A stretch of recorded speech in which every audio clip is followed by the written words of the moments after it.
எடுத்தெறிஞ்சு பேசுவாங்க, எல்லாரையும் போடா வாடா தான் பேசுவாங்க, அடிப்படை மரியாதையே தெரியாது. ஆம்பளைங்கனால அவங்களுக்கு எரியும். அவன் என்ன பண்ணான், இவன் என்ன பண்ணான், என்னடா பண்ணுறீங்க, ஒருத்தர் கூட வாங்க போங்க வாப்பா போப்பா ஒரு ரெஸ்பெக்டிவ் வேர்ட்ஸ் இதுங்க அவங்க படிச்சிருக்காங்க.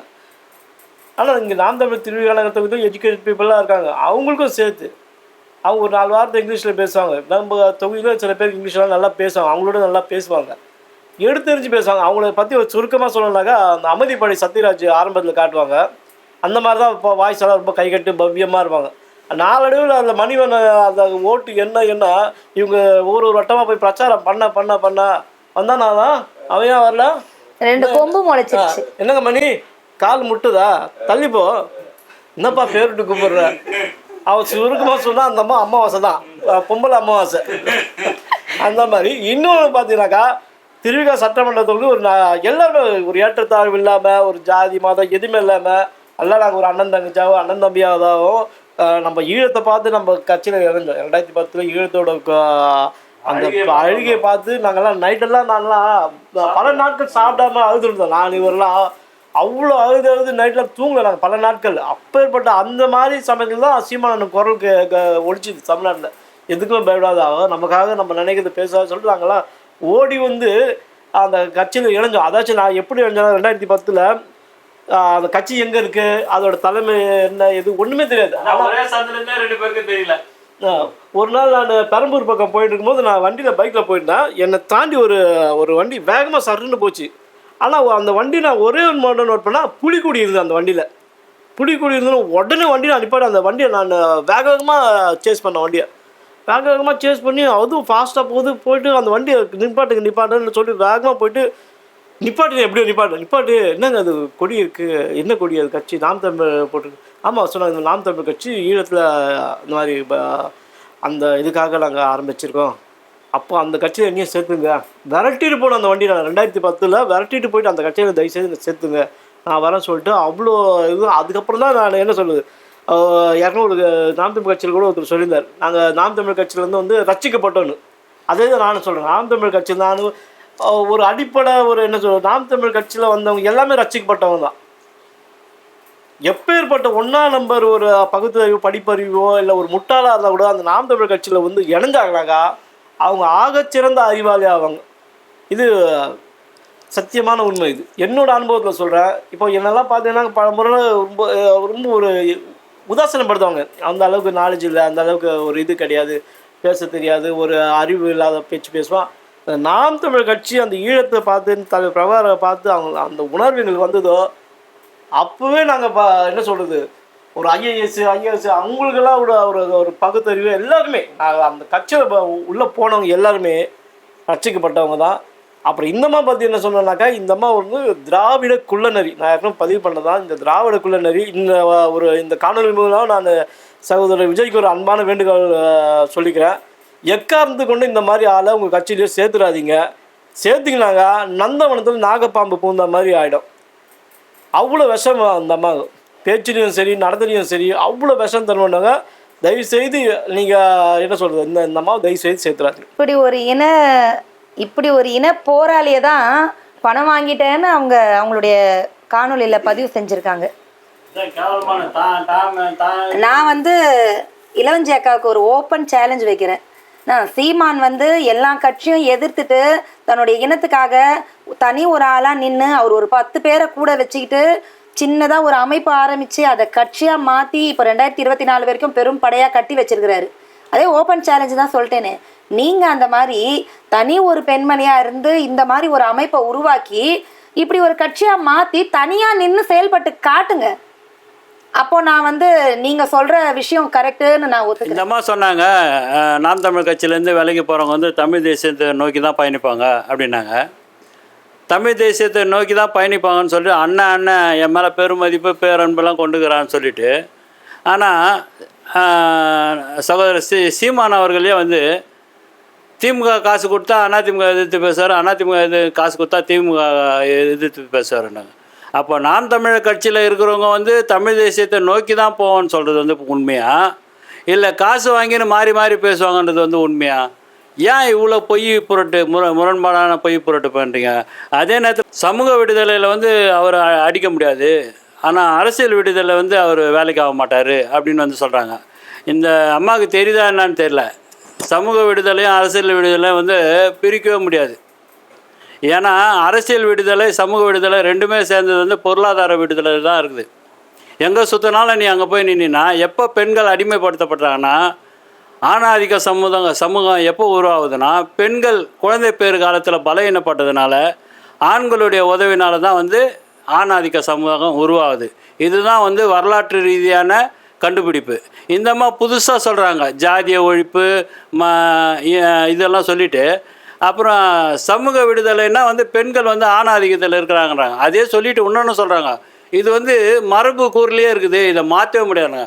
மரபு கூறுலேயே இருக்குது, மாற்றவே முடியாதுன்ற தன்னம்பிக்கை இல்லாத நீங்கள் ஆணாதிக்க சமுதாயத்தை பற்றி எப்படி பேச முடியும்?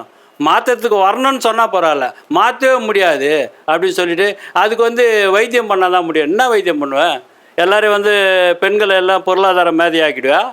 இல்லை அந்த அளவுக்கு பண்ணிவிடுவியா? பொருளாதார விடுதலை அடைஞ்சால் தான் பெண்கள் வந்து ஆணாதிக்க சமுதாயத்திலேருந்து விடுதலை பட முடியும். இதுதான் வந்து இயற்கையினுடைய, அதாவது பொருளாதார கட்டமைப்பினுடைய சூழ்நிலை. அதை நோக்கி பயணிக்குது. நம்மளுடைய நோக்கம் என்ன?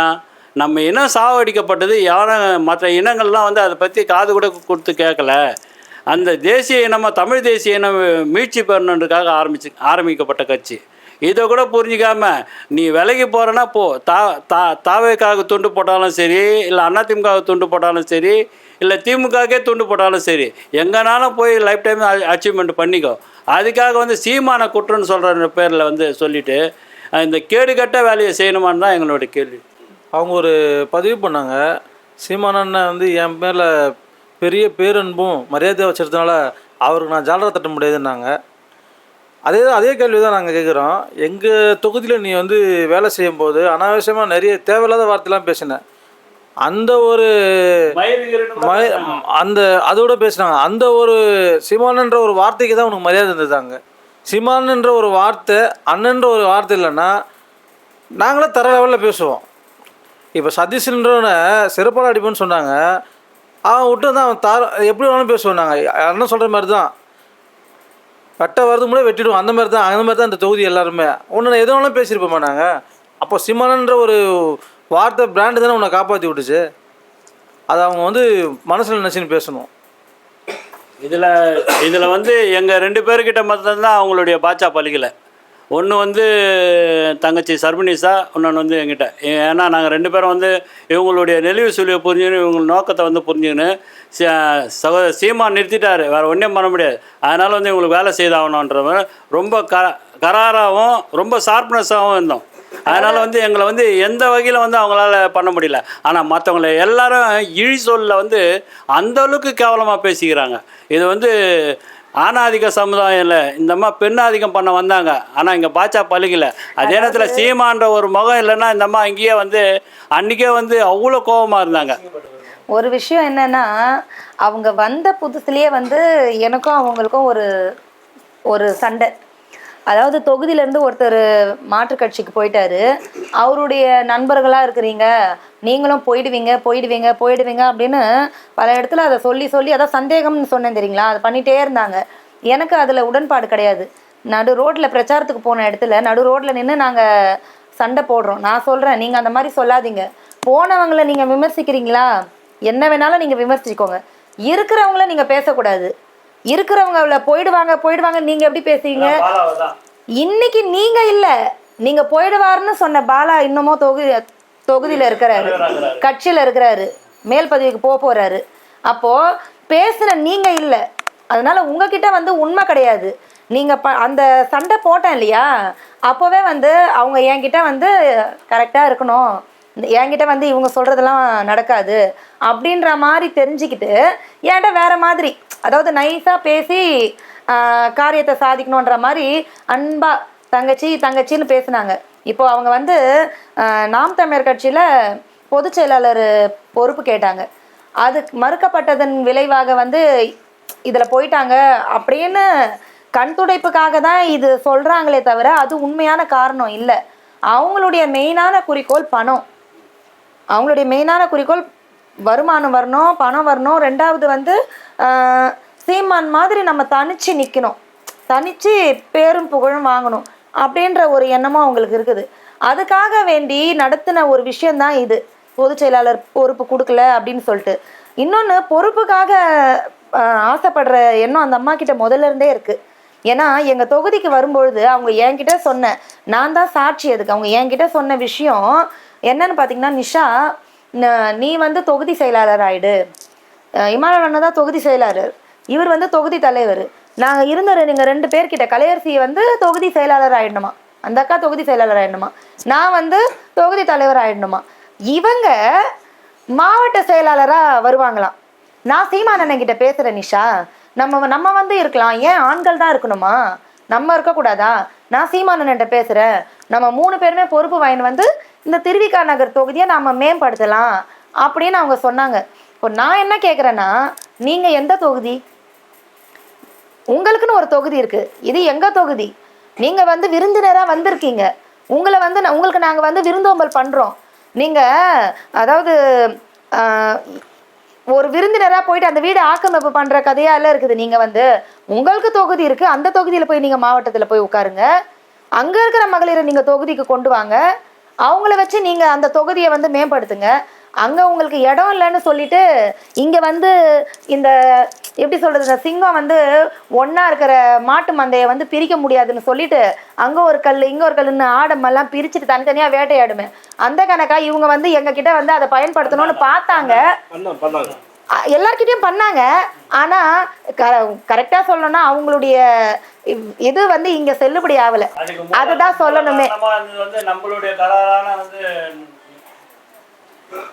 அதுக்கு மூல காரணமாக இருந்தது வந்து நம்மளுக்கு அரசியல் தெளிவு இருக்குது. அதனால் வந்து இவங்க அரசியல் தெளிவு இல்லாதவங்க கிட்ட வேணால் ஏமாற்றிடலாம். நம்மகிட்ட தெளிவு இருக்கிற தொட்டு வந்து யாரையுமே வந்து பிரியாமல் அதே நேரத்தில் கரெக்டான முறையில் வந்து தேர்தலை பயணித்து அவங்கள மனசுலேயே வைக்கல, சகோதரர் சீமான மனசில் வச்சுன்னு அந்தளவுக்கு வேலை செய்து இந்த 11,000 ஓட்டு வாங்கினான். இன்னொரு ஒரு முக்கியமான விஷயம், வாக்கு எண்ணிக்கை அப்போது எல்லா தேர்தலில் நின்றவங்களும் வந்தாங்க. இந்த அம்மாவுக்கு ஃபோன் போட்டு கூப்பிட்டா, இல்லை இது வரல, எங்கள் வீட்டுக்காரர் திட்டுறாரு, எங்கள் வீட்டுக்காரர் பண்ணுறாரு, நான் வர முடியாது, உடம்பு சரியில்லை அப்படின்னு சொல்லிட்டு கடைசி வரைக்கும் வரவே இல்லை. கடைசி வரைக்கும் வரல. நான் அங்கேருந்து நானும் மற்றவங்களாம் இருந்து எல்லாத்தையும் பார்க்குறோம். அந்த அம்மா என்ன கேட்குறான்னா, எங்களை நாங்கள் சொல்கிறதுக்கு முன்னாடி எங்களை நம்பாமல் இன்னொரு உளவாளியை போட்டு வந்து எவ்வளோ வாக்கு வந்தது அப்படின்னு வந்து கேட்டு தெரிஞ்சுன்னு இதுலேயும் வந்து ரெட்டை வேஷம் தான் போட்டிருந்தாங்க. அப்போயே நான் கேட்டேன், நான் வந்து முகவராக இருந்து இது மாதிரி சொல்லின்னுக்கிறேன், அதுக்காட்டியும் உங்களுக்கு என்ன இது மாதிரி அவசரம், அவ்வளோ நம்பிக்கையற்ற தரணும் அப்படின்னு. எப்படி இருந்தாலும் தெரிய போகுது, யாராத்த செத்தாலும் போது வந்தாலும் தெரியுன்ற மாதிரி தேர்தல் ரிசல்ட்டுன்னு வரப்போகுது. அந்த இதுவிலேயே வந்து என்னை கேட்டுருந்தாங்கன்னா பரவாயில்ல, என்னை கேட்காம இன்னொருத்தரை கேட்டு தரேன். இதே மாதிரி தான் கட்சியை கடைசி வரைக்கும் பண்ணியிருந்தாங்க. அவங்களும் அவங்க கூட இருந்த ஒருத்தரும். ஆனால் அதெல்லாம் தாக்கு பிடிச்சி தேர்தலில் சுத்தமாக முடிச்சுட்டு அதுக்கப்புறம் நிம்மதியாக வந்து இது பண்ணோம்.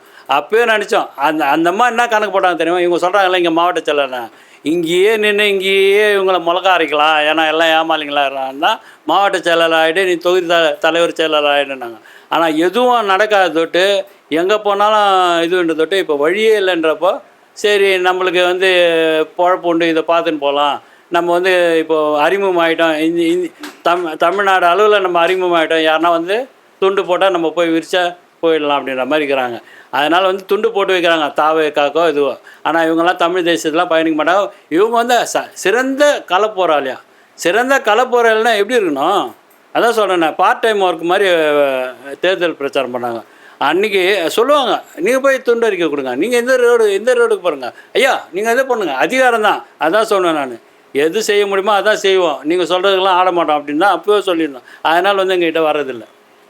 அவங்க ஒன்று சொன்னாங்க, தொகுதியில் வந்து மாவட்ட செயலாளர் காசு வாங்கினாங்க, தொகுதியில் வேலையே செய்யலைன்னாங்க.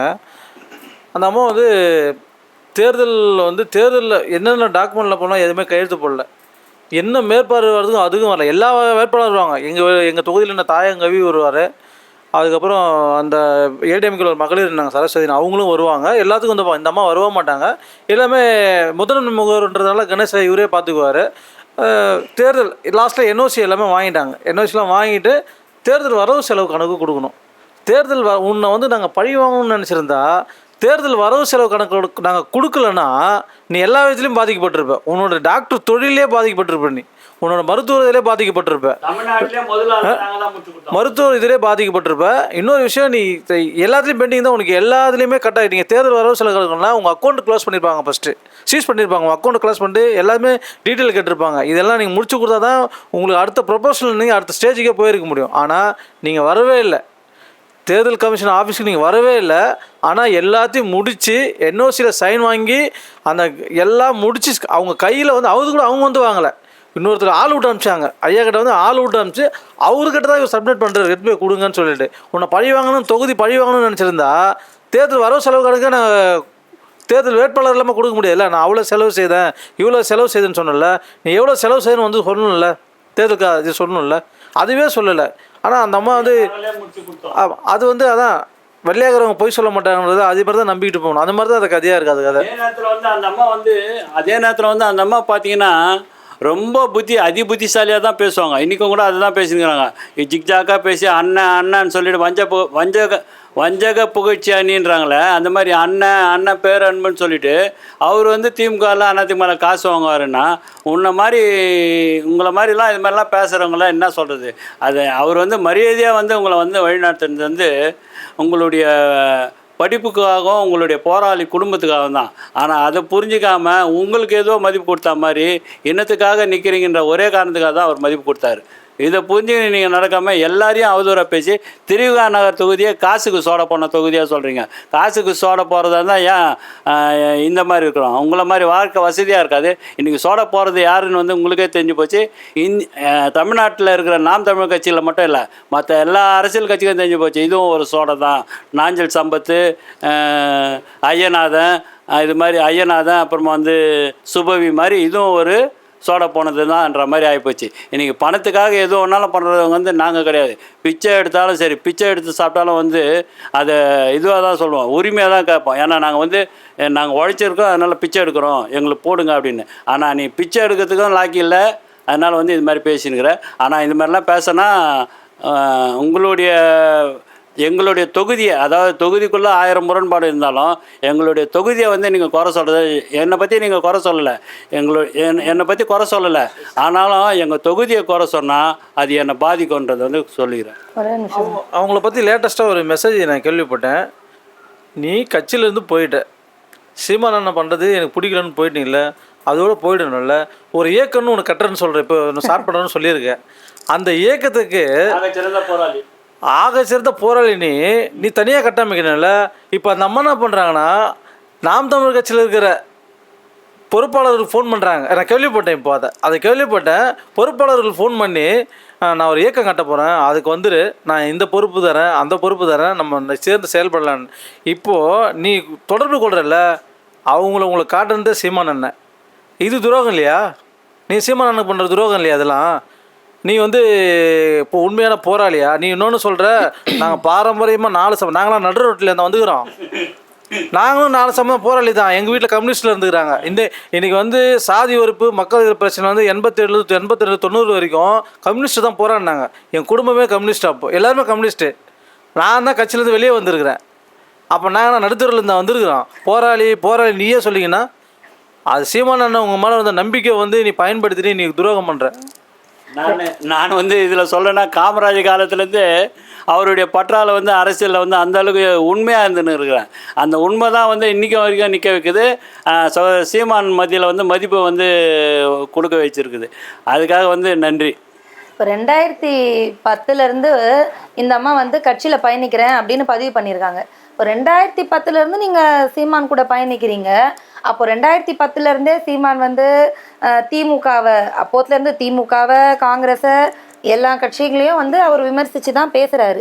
இவங்க என்ன சொல்கிறாங்க, திமுகவை பேசுறது, அதாவது புதுசாக வந்திருக்கிற தாவேக்காவை பேசுறது திமுக கொடுக்குற அழுத்தம், அப்போ திமுகவை பேசுறது அதிமுக கொடுக்குற அழுத்தம், அதிமுகவை பேசுறது பாஜக கொடுக்குற அழுத்தம் அப்படின்னு பதிவு பண்ணியிருக்காங்க. இப்போ நீங்கள் 2010 இதை நீங்கள் பார்த்துட்டு இருக்கீங்க. நீங்கள் தான் உண்மையான போராளியாச்சு. நீங்கள் தான் ஒரு ஆணாதிக்கத்துக்கு கீழே நீங்கள் இருக்க மாட்டீங்க. ரெண்டாவது வந்து சீமான் உங்கள் மேலே பேரன்பும் பெரு மதிப்பும் வச்சிருக்கிறாரு, அவருக்கு நீங்கள் அடிமையாக இருக்க மாட்டீங்க. அப்போ 2010 2020 4 வரைக்கும் நீங்க எதுக்காக இந்த கட்சியில இருந்தீங்க? எதுக்காக இருந்தீங்க? அப்போலாம் தெரியலையா இவங்க அழுத்தம் கொடுக்குறாங்க அவங்க அழுத்தம் கொடுக்குறாங்கன்னு? இப்போதான் உங்களுக்கு நீங்க கட்சியை விட்டு விலகி போகணும் அப்படின்னு ஒரு விஷயம் வரும்போது தான் உங்களுக்கு தெரியுதா இந்த விஷயத்தெல்லாம் இங்க சொல்லணும்னு? ஏன் அப்போவே நீங்க ஏன் சொல்ல? நீங்க தான் தைரியமான பெண்மணியாச்சே, வீரமான பெண்மணியாச்சே. நான் எவ்வளோ பெரிய ஆளுமையா இருந்தாலும் போடா வாடான்னு சொல்ற பெண்மணியாச்சே. நீங்க ஏன் அப்போ அடிமைத்தனமா இருந்தீங்க? சீமானுக்கு காலுக்கு கீழே ஏன் இருந்தீங்க? இப்போ ஏன் நீங்க பேசுறீங்கன்னா உங்களுக்கு தான் வந்து அழுத்தம் அதிகமாயிடுச்சு. எங்க இருந்து அழுத்தம் அதிகமாயிடுச்சு? தாவேக்கால இருந்து அழுத்தம் அதிகமாயிடுச்சு. ஏன்னா அங்க இருந்து உங்களுக்கு ஆசை வந்துருச்சு. ஆசை வந்துருச்சு. இவங்க சொன்னதுக்கு நான் வந்து ஊமையா சொல்றேன். அவங்க போடா வாடான்னு பேசுறப்போ ஆண்கள் பேச மாட்டாங்க. இல்ல இப்ப நான் என்ன சொல்ல வரேன்னா இவங்க வந்து சொன்ன அந்த பாணியில நான் சொல்றேன், புரியுதுங்களா? இவங்க சீமானுக்கு அழுத்தம் கொடுத்தாங்கன்னு சொன்னதால இவங்களுக்கு அழுத்தம் வந்து அந்த விருப்பம் அழுத்தம் எல்லாமே தான். அது வந்து தாவேக்கா கிட்ட இருந்து வந்துருச்சு. அதனால இப்ப அந்த கட்சியில ஒரு விஷயத்த என்ன முன் வைக்கிறாங்க, அங்க பெண்களே இல்லை, அவங்களுடைய ரசிகர்கள் வந்து ஆண்கள் அதிகமா இருக்கிறாங்க, பெண்கள் குறைவா இருக்கிறாங்க. அதனால பெண்களை வரவேற்கிறேன்னு ஒரு ஒரு வரிய வந்து பேச்சாளர் தாண்டி பெண்களே இல்லை ஃபர்ஸ்ட் வரவேற்கிறேன்னு சொல்லிட்டாரு. அதுக்காக வந்து இவங்க வந்து ஏற்பாடு பண்றாங்க. பண்ண சொன்ன மாதிரி ஒருத்தரையும் மகளிர் வேணும். நாம் தமிழர் கட்சியில வந்து நிறைய மகளிர் இருக்காங்க. நீங்க பொறுப்பு கொடுத்தாலும் இருக்கிறாங்க, பொறுப்பு கொடுக்கலனாலும் இருக்காங்க. கூலி வேலை செஞ்சு அந்த பணத்தை எடுத்துட்டு ஒரு மாவட்டமா போயிட்டு அவருடைய போராட்டத்திலையும் ஆர்ப்பாட்டத்திலையும் கலந்துக்க கூடிய மகளிர் இருக்காங்க. சின்ன கை குழந்தைங்களை தூக்கிட்டு வரக்கூடிய மகளிர் இருக்காங்க. ஸோ அவங்களெல்லாம் உங்களால வந்து ஃபோன் பண்ணி கூப்பிட்டு வளைச்சி நீங்க ஒரு கட்டமைப்பு பண்ணி அதை தாவேக்காக்கு கீழே கொண்டு போயிட முடியுமா உங்களால? நீங்க எப்படி போறீங்கன்றத நாங்க வேடிக்கை நின்று பார்க்குறோம். நன்றி. இப்போ அண்ணன் சீமான் அண்ணன் வந்து எல்லாம் வெளியே போகிறோம்னா ஒரே குறை சொல்லினே இருக்கிறாங்க. அவர் சரியில்லை, அவர் அப்படி போகிறார் இப்படி போகிறார். இது என்னென்னா குறை சொல்கிறது வந்து ரெண்டு விதம் இருக்கிறாங்க. கட்சியில் வந்து ஏதோ ஒரு அண்ணன் அங்கீகாரம் கொடுத்து மீடியா அண்ணனை பயன்படுத்தி சீமானன்னு ஒரு பிராண்டை பயன்படுத்தி பயனடைஞ்சவங்க தான் வந்து கட்சியை விட்டு வெளியே போகிறாங்க. ஆனால் அண்ணன் வந்து ஒரு முதல்வர் கணவரோட வரணும், அண்ணன் ஆட்சியை கைப்பற்றணும், அடிமட்டத்தில் இருக்கிறான். தொகுதியில் மாவட்டத்துக்குள்ளேயே தான் இருக்கிறான். அண்ணனா விருப்பப்பட்டு மேலே ஏற்றி விட்டு அண்ணனை வச்சு பயனடைஞ்சவங்க தான் வந்து இன்றைக்கி வந்து அண்ணனை வந்து குறை சொல்லிட்டு போகிறாங்க, வெளியே போயிட்டு குறை சொல்லிட்டு போகிறாங்க. ஏன்னா அது வந்து அவங்களுக்கு தொடர்ச்சியாக கிடைக்கலன்ற அந்த பயன் வந்து தொடர்ச்சியாக கிடைக்கலன்றதுனால அவங்க அண்ணனை வந்து குறை சொல்லிட்டு போகிறாங்க. இன்றைக்கி மீடியா பக்கத்தில் அண்ணன் பக்கத்தில் யாருன்னா அவங்க பக்கத்தில் நிற்கலாம், அவங்க யாருன்னே எனக்கு தெரியாது. ஒரு தொலைக்காட்சிக்கு அண்ணன் அனுப்பி ஒரு அங்கீகாரம் கொடுக்கும்போது தான் அவங்க தமிழ்நாடு ஃபுல்லாக இவங்க நாம் தமிழர் கட்சின்னு ஒரு அங்கீகாரம் கிடைக்குது அவங்களுக்கு. அந்த அங்கீகாரத்தை அண்ணனை பயன்படுத்தி நீங்கள் குறை சொல்லிட்டு அவரே வந்து துரோகம் பண்ணிட்டு போகிறீங்க. சீமானண்ணன் துரோகம் பண்ணுறாரு. சீமானண்ணன் இல்லைன்னா நீங்கள் யாருன்னு நம்மளுக்கு தெரியாது, எனக்கு தெரியாதுல்ல. நாங்கள் ஒரு திருவிழா தொகுதியில் இருக்கிறோம், கட்சியை விட்டு போனவங்க யாருமே நம்மளுக்கு தெரியாதுல்ல. அது சீமானண்ணன் கொடுத்த ஒரு அங்கீகாரம் தானே. சீமானண்ணனோட பயனடைஞ்சவங்க தான் வெளியே போயிருக்கலாம். வருஷம் சீமானண்ணன் முதல்வர்களோட வரணும், ஆட்சியை பிடிக்கணுன்றெல்லாம் கட்சியில் தான்ங்கிறான், கட்சியில் தான் வேலை செய்கிறான், இன்னும் தீவிரமாக வேலை செஞ்சுன்னு இருக்கிறான். அண்ணனை வச்சு பயனடைஞ்சவங்க தான் இன்றைக்கி வெளியே போயிருக்காங்க. எல்லாமே ஏதோ வகையில் அவங்க வந்து அது தொடர்ச்சியாக கிடைக்கலன்றதுனால அவரை குற்றம் சொல்லிட்டு போகிறாங்க. போகிறவங்க எல்லாம் வந்து மதிப்பு கூட்டு பொருள் தான். ஏன்னா வந்து இங்கே வந்து மதிப்பை கூட்டி நாம் தமிழர் கட்சியில் அந்த பொருளை எடுத்துன்னு வந்து மற்ற கட்சியில் வந்து விற்கிறாங்க. அந்த மதிப்பு கூட்டு பொருள்லாம் வந்து இருந்த இடத்த குறை சொல்லிட்டு தான் போனோம். அதுதான் என்னோட நிலைமை. வணக்கம். அனைவருக்கும் வணக்கம். வணக்கம். நன்றி வணக்கம்.